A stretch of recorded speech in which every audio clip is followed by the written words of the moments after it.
Okay, you might wonder, this is Turbo Tuesday. You might wonder what Marcel's doing with his amazing biking hat on, but it's because Marcel is going to share with us, you know what? It isn't just about health and fitness, but it's about our mobility and the dreams that we can reach with those. So, Marcel's going to share with you some journeys that he's taken specifically that are powerful. Marcel, thank you for coming on today. I can't thank you enough. You Oh, set thanks. bars. Set some bars for me to reach for with these vacations. Yeah. Well, thanks, Pam, and thanks for having me on again. And by the way, look at that, we're both wearing the We're same t-shirt twinning. here. Yes.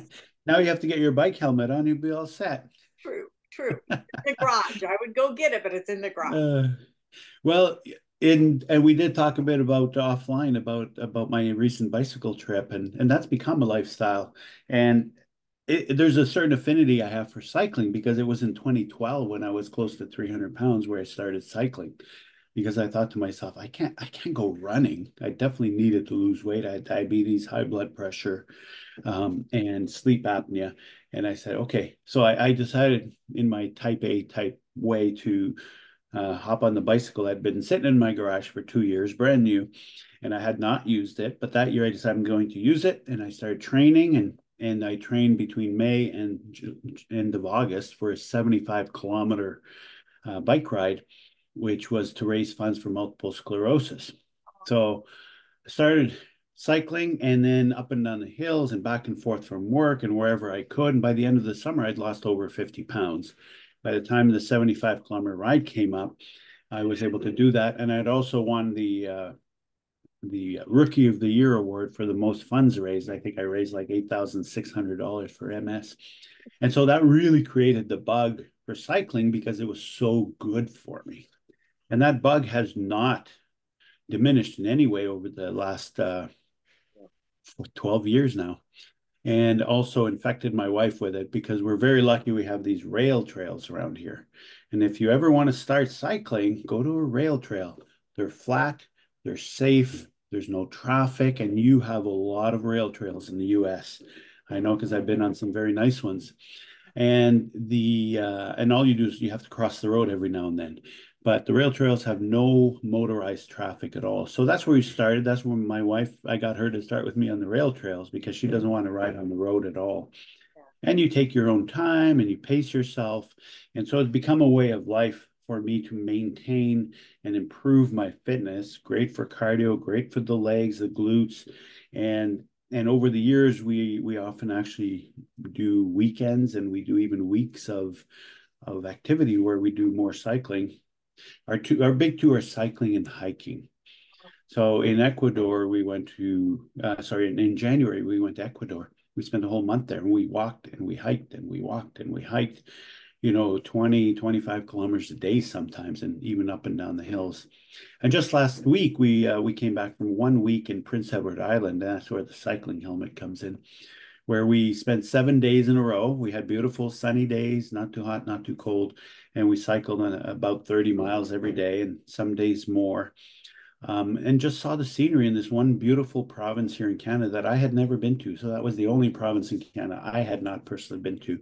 So it was so nice to see that and just cycle those wide rail trails right by the ocean. The red sand, if you don't know, Prince Edward Island is known for its red sand. And of course, the ocean views, the smells, the fresh air. I think in the whole island, there's like 150,000 people in that whole island, and that's the whole province. So that'd be equivalent to one of your states.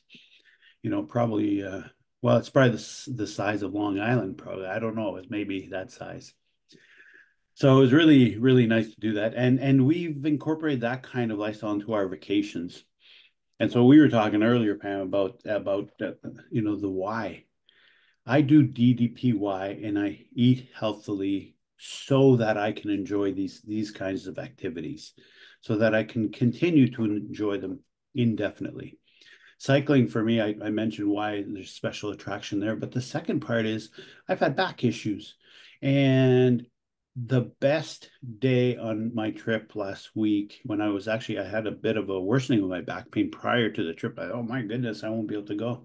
But I did and worked it out, took some pain relief. And then the day where I had the biggest cycle, I did over 50 miles that day, and my back felt fantastic. So it's therapeutic for my back, and it's also great for my maintaining weight loss, and of course being out there in the fresh air, all the things I love. So we always try and incorporate physical activity into our vacations, and that's a routine. That's what we always do anyway. Whoa. Whoa. And so we're gonna post photos here today of these kinds of trips. But did you say this last one you did something where you were hauling your suitcases or something with you? Yeah, Um, we rented the bicycles and they came with two panniers. So they're like little saddlebags on the back wheel. And right, we were able to carry all our supplies for the week in those saddlebags. Now, we weren't camping. We stayed in nice hotels and Airbnbs, and right. we didn't have to bring our food, but all our clothing, our toiletries, all that was in those saddlebags. I'd have to learn to downsize better Yeah. to fit in. But yeah, so technically you were carrying then extra weight because you also had your clothing, I'm guessing Yeah. hair products or whatever, right? Yeah. Hair, yeah. Very important. No. It's the equivalent of a carry-on. Wow. Yeah. Oh, yeah. And was it just you and your wife on each of these trips? Well, this last one in Prince Edward Island was particularly special because Catherine's friend Jane had lost her husband in December of last year, and she wanted to spread his ashes at a particular beach in Prince Edward Island where they had been on vacation many times. So we said, why don't we go with you and we'll do that? And that's what we did the first day. We drove out to that particular beach by car, and then Jane was able to spread Mark's ashes. And then the rest of the trip was touring the island on bicycle. Yeah. So she did too. This Jane, she did it as well. Yeah, and she's the same age as we are. Wow. Yeah, Yeah.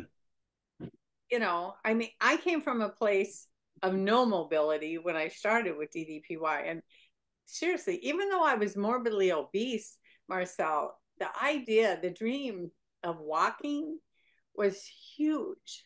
I would yeah. even go to a grocery store and I would watch elderly people I could tell were 80s and 90s, right? I'm 69, but they were 80s and 90s walking fast into the grocery store. And I think, wow, you know, Yeah. and so there's so much about your mobility uh, story, Marcel, that is just so heartwarming. Because Yeah. you came from what was the weight that you were your highest weight that you had ever hit? It's about 290 pounds. But I think that another point here is as I usually mention to people, it's like I'm no like superstar or superhuman or anything like that. And I'm just a regular guy, and regular as well in the sense that I have a horribly terrible back, and that's of course how I started my DDPY journey. And this year's been particularly rough because I also twisted my left knee, and I just had an MRI. Actually, I still don't have the results. I had it on Friday night, and I have a Baker cyst, I have osteoarthritis, and I have a torn meniscus in that left knee. So I know that. So there's certain activities like tennis and badminton, I won't go left and right. But I did re-injure it this summer because I was playing ball and I was turning around the bases. I got like 5 hits, so I was going around the bases 5 times and it really blew up my knee. So I suffered for, in fact, now that I have the MRI, it doesn't hurt as much anymore. But regardless, there's disease in that knee. And the same thing with the back. I have been very good with the back for like 12 years. And this summer, again, turning and twisting, I was playing a game of golf on September 4th, and I really twisted my back. I'm not a very good golf player, by the way. And so I really twisted. I could not finish the 18 holes. I had to actually go home early. And that really set me back. And it'd been hurting for a month or so, but I've not had a back pain attack for that for years. And so what do? I have to let it settle down. I have to resume my exercise. I did not miss teaching any of my DDPY classes because DDPY is low stress on the joints, and it really is because you're doing back and forth, up and down. You're not turning and twisting left, right, and center. And so for us seniors, if you will, the DDPY is a perfect exercise to be able to keep your body in a good anatomical position and use the joints the way they're supposed to be used, not turning and twisting and sudden movements like you would in some of the sports and baseball. So if you are hurting, if things are acting up, do your DDPY. It really, really helps. And that also explains why the cycling was so good for me, because it's straight forward and straight backwards. The knees, the hips, they're going like this. My back is straight forward, straight back, and I keep my back in a good position. And honestly, it was fantastic for my back and fine for my knee. And now I'm getting better by continuing those exercises because I'm kind of broken myself, and as many of us are in this group. So trust the process and trust the DDPY, I think, and just keep doing it. Yeah. Well, I love that you brought that up too, Marcel, because you are kind of like a hero on a pedestal to me with much of what you do. But it is in this family, we for sure all have like a surprise setback at some Yeah, point, like on a stairway or something happens, and we have these setbacks. So, yeah. can you speak just a little bit to that? What obviously when those things happen to you, you had to put your mind in a spot. What are some thoughts about that? How you get your mind wrapped around, okay, this is another problem, right? Yes, absolutely. And setbacks occur, and I was not in a very good frame of mind. I'd gone to Summit at the end of July, and at that point, my knee was still acting up, and I still taught several classes. And actually, in May, it was after May when I videotaped the sessions that I actually injured my knee. So when I got to Summit, I participated in several workouts that week and found that none of them actually made my knee pain worse. Okay, because our tendency is I can't really do that because my knee's acting up, da da da da da, my hips acting up, my back is acting up.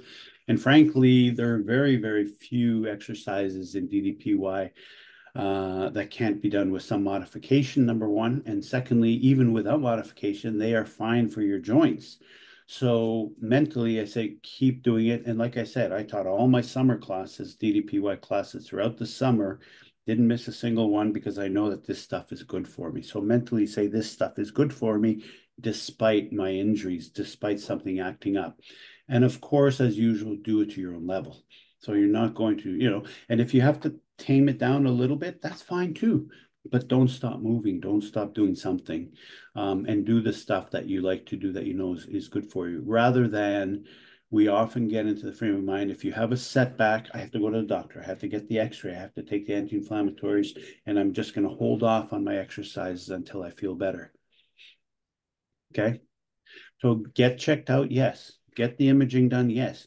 Take pain medication, anti-inflammatories, whatever, yes. Use ice and Yes. keep doing your exercises. So don't wait because for anybody, even US, and Canada, we have to wait until we actually maybe have time to see a doctor, and our friends in overseas as well, right? It's not like you can see them tomorrow necessarily. So I think that the idea is stay active, keep moving.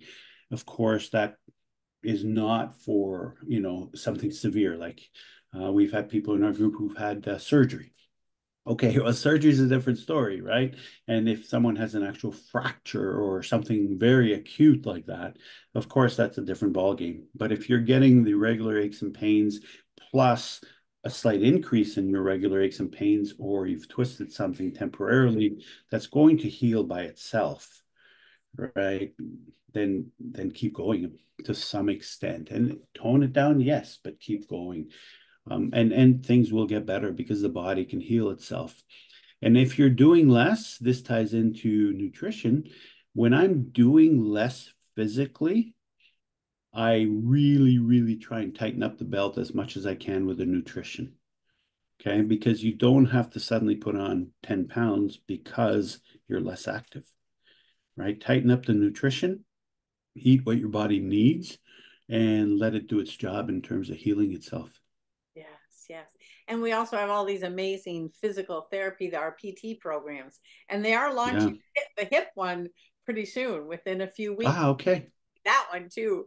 So those are great. But I even found myself going back to a chair when I needed to, when I had Yes. injuries. I still picked a workout, but it was a chair one, right? Yeah. So Yeah. yeah, I Marcel. deal a lot in the clinic with people who are have pain. Yeah. And just one question is, when you are in pain, you think to yourself, am I causing harm by doing this movement? If the answer is no, do the movement. You might still be in pain, but do the movement. Yes. Yeah. Yeah. Like DDP always says, he always says, modify, modify. So it's listening to our Yeah. body through that, right? Yep. Yeah. Yep. Well, get ready, you guys, because he's made an inkling about nutrition, but tomorrow on Wellness Wednesday, he's actually talking about his journey, how he eats, and how he would suggest some of you newbies head a direction too. So thank you, Marcel. You are just an absolute joy, full of so much wisdom. Seriously. Thank you. It's a beautiful day. I might just hop on my bike too. Yeah, I just did 2 hours on mine in the dark. Oh, good. Yep, yep. So awesome. Excellent. Love you, Thank my friend. you.